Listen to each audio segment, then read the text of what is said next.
3 ફેબ્રુઆરી 2026 આજે મારે કોન્સ્ટેબલ અને પીએસઆઈ એટલે કે બોથ ઓફનું ગ્રાઉન્ડ હતું. સવારે 7 વાગ્યાનો મારે ટાઈમ હતો. તો હું છે ને અરાઉન્ડ 5:30 પહોંચી ગયો હતો ત્યાં, કેમ કે મારે 7 વાગ્યાનો ટાઈમ હતો અને હું ઘરે પણ લેટ દોડું છું, એટલા માટે હું લેટ ગયો છું. તમારે વહેલા દોડવું હોય તો તમે વહેલા જઈ શકશો. જો તમારો વહેલો ટાઈમ હશે તો તમને વહેલા લઈ જ લેશે. પછી જો તમારો મોડો ટાઈમ હશે તો મે બી તમને થોડા મોડા લેશે, તો તમારે મે બી ઓલું શું કે ગેટ પાસે બેસવાનું થઈ શકે છે. બાકી તમારે જો 6 વાગ્યાનો ટાઈમ હશે તો 6 વાગ્યા પહેલાં તો કોઈને ટાઈમ નથી, તમારો જ સૌથી પહેલાં તમને તો ડાયરેક્ટ લઈ લેશે. 6 વાગ્યામાં જો 200 છોકરાઓ ઘટતા હશે તો તમને સાથે લઈ લેશે 7 વાગ્યાવાળાને. તો આ બેની પ્રેફરન્સ તો પહેલાં રાઉન્ડમાં બી પહેલાં એવું નહીં 7 વાગ્યાવાળો પહેલાંમાં દોડી શકે, પણ મને એવું વહેલા દોડવાની કાંઈ ઈચ્છા હતી ને એટલે હું મોડો ગયો. ગ્રાઉન્ડે તમે જશો ને તમારી સૌથી પહેલાં એન્ટ્રી થશે, ત્યાં તમને એક આરસીસી છે ને ત્યાં બેસાડશે અને પછી ત્યાં થોડીક વાર બેસાડશે. પછી માની લો કે અહીંયા 100 કે 50 છોકરાઓ ભેગા થઈ જાય, પછી એમ કહે છે ચાલો, પછી તમને એક જગ્યાએ લઈ જશે, ત્યાં વોશરૂમની હશે, એટલે કે અહીંયા વોશરૂમ નહીં કરવું હોય તો કરી લો, અને સામે ઝાડવા છે ત્યાં કહેશે કે તમે તમારા બેગ મૂકી દો. પછી કોઈ પણ ઘડિયાળ હોય ડિજિટલ તો એ પણ કઢાવી નાખશે, ડિજિટલ ઘડિયાળ કઢાવી નાખી ત્યાર પછી છે ને તમને કહેશે કે જો તમારે જેકેટ પહેરવું હોય તો તમે પહેરજો, એનો વાંધો નથી, પણ તમને છે ને જેકેટ ત્યાં દોડતી વખતે રિમૂવ કરશો તો પછી તમારે કલેક્ટ કરવા માટે 10:30 અથવા 10 વાગે ગ્રાઉન્ડ પતે બધાનું, પછી તમે આવશો. હવે એ તો આપણે રિમૂવ કર્યું નહોતું એટલે ખબર નહીં એ પહેલાં આપે કે ના આપે, બાકી એ પછી તો આપી દે તમને, આપણી વસ્તુ ક્યાંય એમ આપી દે, પણ એમ મોડું થાય, તમારે લેટ થઈ શકે એના લીધે. તો એવું કીધું તમે એવું હોય, કેમ કે અમે છે ને 5:30 એન્ટર થયા ને તો મારો વારો આવ્યો 7:55. હા, 7:55. એટલે તમે વિચારી લો કેટલો ટાઈમ થયો, 5:30 થી 6:30 અને 7:30, 2 કલાક, 2.25 કલાક ઉપર થઈ ગયું મારો વારો આવતા. તો બહુ ખાસો ટાઈમ લાગી ગયો. એનું કારણ એક બીજું એ હતું કે હું બહુ મોડો ગયો હતો અને છેલ્લો રાઉન્ડમાં અમે અંદર એન્ટર થયા. અમે ગયા ને ત્યાં બધાને કહેતા અંદર આવી જાઓ. અમારા રાઉન્ડ એ ટાઈમમાં મે બી મતલબ કે તમે 8 વાગ્યાવાળા આવશો ને તો મે બી તમને 5 વાગે તો લઈ જ લેશે અંદર, 5:30 તો લઈ લેશે અંદર. તો એની ચિંતા નહીં, તમારે 6 વાગ્યાનો ટાઈમ હશે તો ગ્રાઉન્ડ ખુલશે ભેગા, તમારી એન્ટ્રી થઈ જશે. તમારે જો વહેલા દોડવું હોય તો તમે ટાઈમ વહેલો હશે અને તમે મોડા જશો તો પછી તમે મોડા જ દોડવાના છો. તો મારે છે ને 23 મિનિટ અને 28 સેકન્ડમાં પૂરું થઈ ગયું. અને ગ્રાઉન્ડ સારું છે, નોર્મલ જ છે, એવું કાંઈ ઓલું છે નહીં, અને સ્ટાફ પણ બધો સારો છે, કોઈ એવું ગુસ્સો કરે એવું કાંઈ છે નહીં બહુ. પણ આ પાણી પીવામાં, વોશરૂમ જવામાં થોડું એમને શું એક હારે બધા જાય, એક જણને આપણને એટલે બધા ઊભા થઈને જવા મળે. બાકી જ્યાં સુધી છે ને આપણે ગ્રાઉન્ડની સામેનું મેદાને બેસાડે નહીં ત્યાં સુધી તો જેટલી વાર જવું હોય કોઈને પૂછવાનું જ નહીં, હાલતું જ થઈ જવાનું. એ જવું હોય એટલે પાણી પીવા કે વોશરૂમ કરવા ત્યાં સુધી. અને છેલ્લે લાસ્ટમાં પણ અમને જવા દીધા ત્યારે, આજે તો એ છેલ્લે ના પાડતા હતા, પછી તોય જવા દીધા, એકને જવા દીધો, બીજાને પછી વારાફરતી એમ બધાને જવા દીધા હતા. તો એવું હતું. અને અમારો સ્લોટ છે ને 5મો હતો, મીન્સ કે 200 જણા દોડાવો, પછી બીજા 200, ત્રીજા 200, ચોથા 200 અને 5મા 200.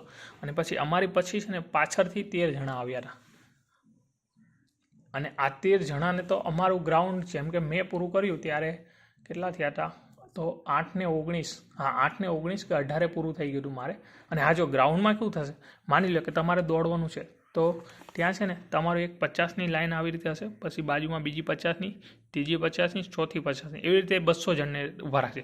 પછી એવું નહીં કે દોડો 200, એવું નથી, એકદમ પ્રોપર કહેશે કે આ પહેલી ગલી લાઈન છે, પહેલી લાઈન છે, માની લો કે અહીંયા પહેલી લાઈન ઊભી છે, સૌથી નજીક છે, બીજી લાઈન એનીથી દૂર છે, ત્રીજી એનીથી, ચોથી તો સાવ દૂર છે, પણ પહેલી લાઈનને દોડાવી લેશે. દોડીને થોડી આગળ વહી જશે ને પછી આ બીજાને કહે તમે દોડો, એટલે આ બધા આ બાજુ નજીક આવીને દોડવા મળશે. પછી એ થોડાક આગળ જશે, ત્રીજી લાઈનને કહે તમે દોડો, તો એ બધા દોડીને આમ નજીક આવી જશે. પછી ચોથાને, એટલે બહુ ભીડ નહીં થાય, તમને લાગશે જ નહીં કે 200 જણા દોડે છે.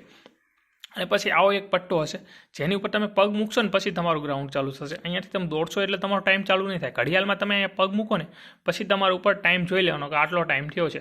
જેમ કે મેં ચાલુ કર્યું ત્યારે હું ટાઈમ જોવાનું ભૂલી ગયો હતો, પણ હું જ્યારે અહીંયા ઊભો હતો ને પહેલા વાળાને દોડાવ્યા ને ત્યારે મેં જોયું હતું કે 7:55 થઈ હતી. એટલે મેં વિચાર્યું હતું કે 7:20 સુધી દોડશું ને તો પાસ જ છીએ, કેમ કે એ બધાએ દોડી ગયા હતા, એમનો પગ પડી ગયો હતો અહીંયા, એ બધાએ પણ પાસ થઈ જાય 7:20 સુધીમાં. તો અમે તો 7:20માં દોડ્યું એટલે અમારે તો 30-40, હું 7:20 દોડ્યો તો મારે 30 સેકન્ડ વધી ગઈ હતી. મીન્સ કે 30 સેકન્ડ મારી પાસે પ્લસ હતી, તો મારે 24:30માં પૂરું થાય. પણ મેં 19માં જ પૂરું કરી નાખ્યું એટલે મારે 23:30ની પણ અંદર પતી ગયું.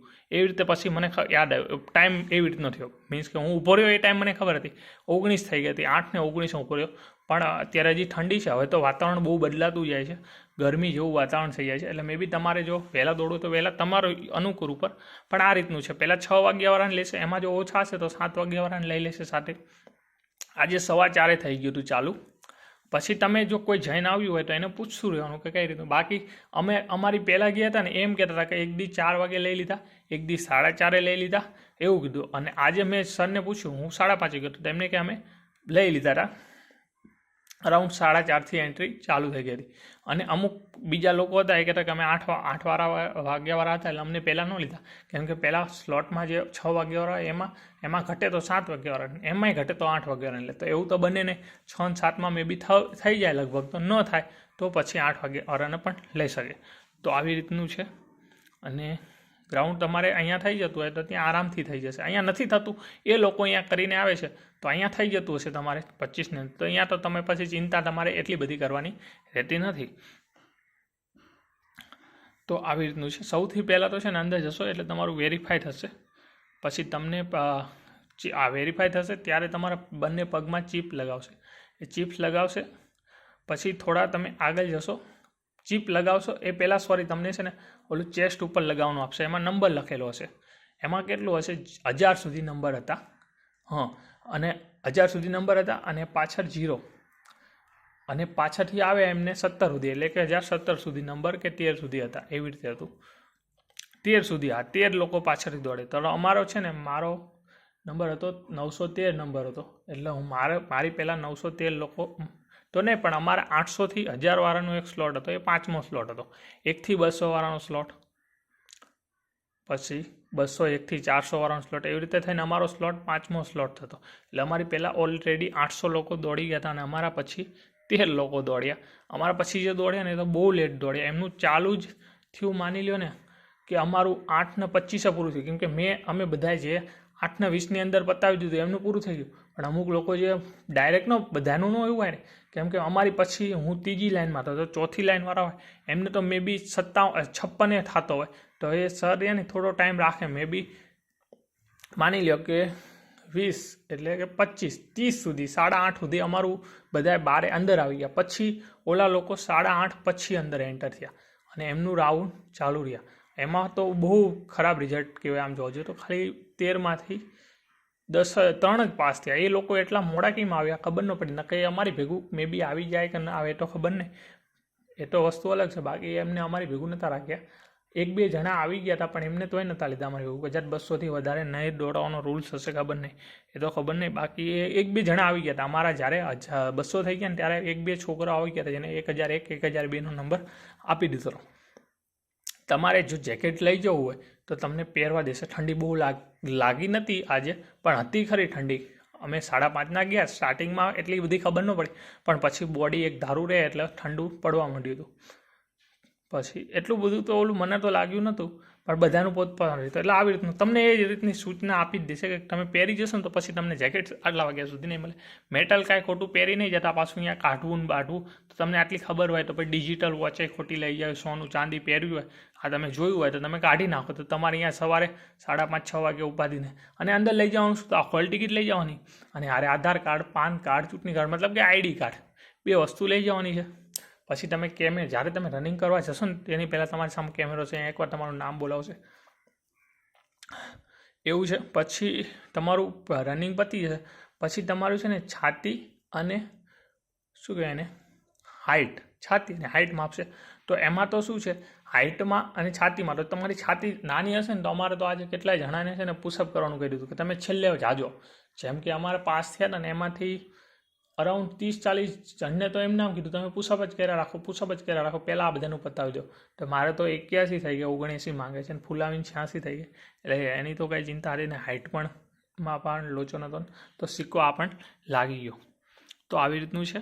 અને તમે જઈ શકો છો આગલા દિવસે જઈ શકો, વહેલા જજો, કેમ કે અલગ જગ્યા હોય, કદાચ ઊંઘ આવે ન હોય તો તમે બપોરે 12-1 વાગે પહોંચી ગયા અને આરામ કરી લીધો હોય આખો દિવસ, અને રાતે કદાચ ઊંઘ ન હોય તો પછી બીજા દિવસ તમારે વાંધો ન આવે.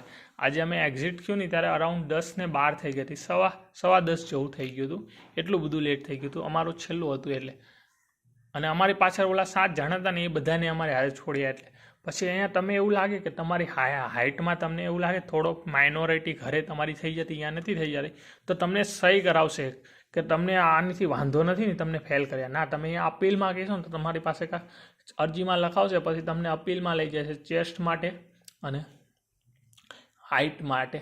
તો એ અપીલ કરી શકો. એમાં તમારે ધ્યાન રાખવાનું, તમને એ કહેશે, તમને એમ લાગશે કે સહી કરી નાખું, પછી તમે કહો હું અપીલમાં જાઉં, એવું નહીં, તમે અપીલ કરી શકશો. તમે ના પાડશો ને તમને કાગળ આપશે, અપીલમાં તમારું કાંઈક લખાવશે, કાંઈ પોતે લખી દેશે અને તમારી અપીલ થશે.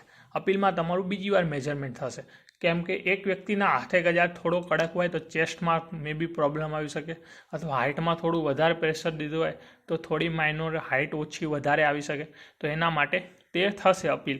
પણ અપીલ કરવામાં આજે એક છોકરાએ છે ને એની હાઇટ તો ખાસી ઓછી હતી અને સર કહે જ દે અપીલ કરી નાખવાનું, પણ મે બી કોઈ સિચ્યુએશન એવી થઈ જાય ને તમને એવું મનમાં ન રહી જાય, તમારું ઓછું થાય હાઇટ અથવા ચેસ્ટ, તો તમે અપીલ કરી શકો. એનું થોડુંક તમને કાગળમાં કાંઈક લખાવતા હશે તો અમે જોયું નથી, પણ અહીંયા એવું ચાલુ હતું એક છોકરાની, અને એ પાસ પણ થઈ ગયો હતો મે બી કદાચ.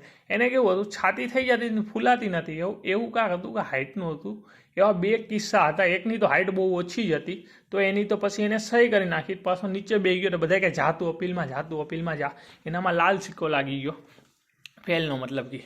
તો પછી એ ઊભો થયો તો પોલીસે કીધું તું ક્યાં જાશે, કે અપીલમાં. કેટલી ઓછી છે, કે અહીંયા તો સાઇન શું લ્યા કરી દે, કેમ કે અમુક વ્યક્તિ છે ખબર જ છે કે આટલી બધી ઓછી છે, તો એ પછી અહીંયા તો હા પાડી જાય, પણ કોઈક બીજા કે એટલે પછી તો એ વસ્તુ આખી અલગ છે. બાકી તમને એવું લાગતું અહીંયા તમારી હાઇટ થઈ જાય છે અથવા માઇનર, તો તમે અપીલ કરી શકો છો, પણ એ સાઇન કરતાં પહેલાં ધ્યાન રાખજો. પછી સાઇન થઈ જશે કે નથી અપીલ કરવું, એ કાંક સાઇન કરાવે છે તમારી પાસે, મે બી અમારી પાસે સાઇન કરાવી તો એવી રીતે તમારી પાસે પણ કાંક સાઇન કરાવે છે.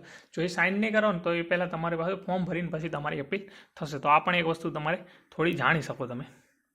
અને તો બસ બહુ વધારે કાંઈ છે ને, આટલું જ હતું.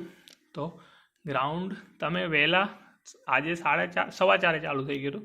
મે બી કઈ રીતનું રહેતું હોય, હવે ગરમીવાળું વાતાવરણ થઈ જાય તો કઈ રીતનો ટાઈમ છે તો તમે જાણી શકો છો. આ હમણાંથી 4:15 આગળના લોકોએ મને એટલું કીધું ને આજે ખુદ પોલીસને મેં પૂછ્યું તો એમને આ કીધું. હું આટલા વાગે ગયો હતો 5:30 અને મારો વારો આવ્યો 7:55 આવ્યો વાર. તો આવી રીતનું છે. ગ્રાઉન્ડ તમારે અહીંયા થઈ જતું, ચિંતા નહીં કરવાની, થઈ જશે એવું જ માનવાનું. આપણે જ્યાં સુધી દોડી નહીં લઈએ, પૂરું નહીં થાય, જ્યાં સુધી પાસ ફેલનું રિઝલ્ટ નહીં આવે ત્યાં સુધી તો આપણે વિચારી શકીએ ને કે આપણે પાસ જ છીએ એમ, મે બી. તો એટલું જ છે એટલા માટે. અને આ ગ્રાઉન્ડ મેં વાત કરી તમને, એ આપણે ગોંડલની વાત કરી છે, રાજકોટ જિલ્લો. મોસ્ટ ઓફ અમારા સુરેન્દ્રનગર જિલ્લાવાળાને બધાને અહીંયા જ આવ્યું છે, અને થોડા ઘણા જામનગર જિલ્લાના પણ હતા. તો એટલા માટે મેં કીધું વિડીયો બનાવી લઉં, નાનો એવો થોડો ઘણો કોઈને ઉપયોગી થાય એટલા માટે.